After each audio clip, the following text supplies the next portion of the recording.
Hi, I'm Steve Alexander. I'm going to be riding in the 2016 Cannonball with this 1913 Douglas.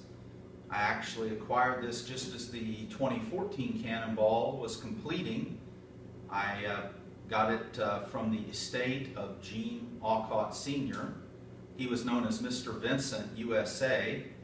He actually established the first Vincent dealership in the United States. Gene was very much into antique bikes. This was one in his private collection, and I was able to get it from the estate. And it's quite a interesting bike. It's fairly preserved and original. It's actually registered with the Sunbeam Motorcycle Club in London. It's a Pioneer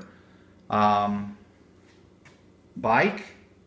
So it's capable of going on the Pioneer run. The registration tag is actually original, and many of the components are original. Douglas had a opposing twin. Actually, the Ferry Motorcycle Company was the predecessor, and many think that they were actually the ones that created the boxer design. But instead of side to side like you'd see in a BMW or a Zundap, they've actually gone front to back to help stabilize the ride in the bike. Quite innovative. Again, this bike, fairly original. Bosch magneto. The actual magneto switched to EIC at the outbreak of World War I because of supply, obviously from Germany. So EIC started to become the magneto post 1913 into 1914, 1915, I believe. Done quite a bit of research, but still have much to do. External flywheel, so similar to Moto Guzzi.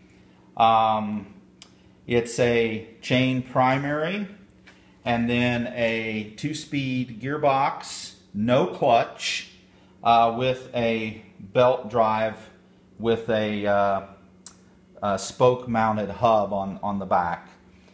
The selector up here is a low and high with a neutral in between, but again, no clutch, so you have to paddle start it, not pedal start it, but paddle start it, and then you can compression release.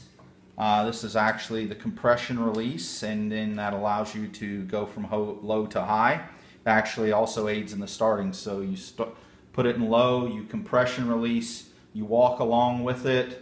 As it begins to fire, then you drop the compression release, and off you go, and you hop aboard. It also has a oil loss system, total system loss, so it's a plunger with leather bellows, and then you adjust the dripping through the sight glass for the speed and RPM that you're actually running the motor. So you always have to be mindful of that.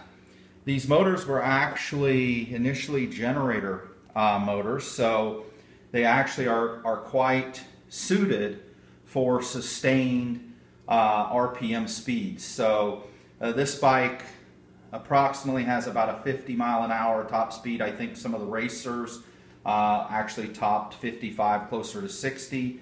So about a 40-mile-an-hour cruise on this bike should be obtainable, and these motors are well suited for it, because they were a long cycle or a sustained designed motor. Acetylene generator. So this was where you put the carbide, I believe, and water, and it would drip, and then acetylene would be formed, and of course your brass headlamp and tail lamps would then be lit. We'll obviously be upgrading those probably to battery LED. It actually even has the original tire pump still strapped onto the luggage carrier. So really excited about the Cannonball. We have a lot of work to do on this bike, certainly. It was quite a dilemma on whether to leave it original since it's a survivor. But as you can see, most of the original paint and lettering is gone. So we're going to probably remove a lot of the original parts to use as templates. So we'll probably make a new fuel tank. These fuel tanks are actually notorious. There's a divider inside of here between the gasoline and the oil, and they're notorious for cracking. They were brazed in, and they'll leak, and your oil and fuel would mix together and ruin your motor. So I'll probably redesign a tank that actually has separate reservoirs for fuel and oil so that there's no opportunity for those to mix. Again, a lot to do.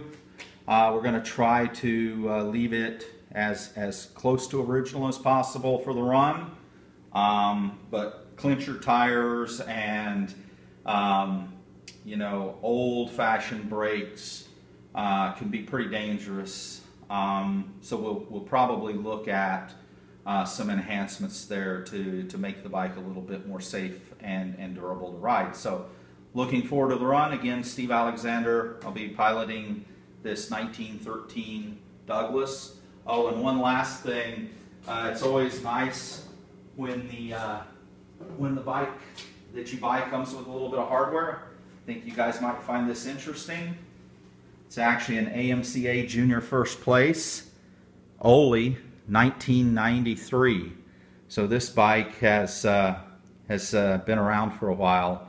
I actually have some pictures that I got from the estate going back to about 1977 on this bike, and interestingly, the paint and the condition of the bike in 1977 is almost exactly as you see it here today. So quite an interesting bike. I'm really looking forward to the opportunity to pilot this thing across the continent.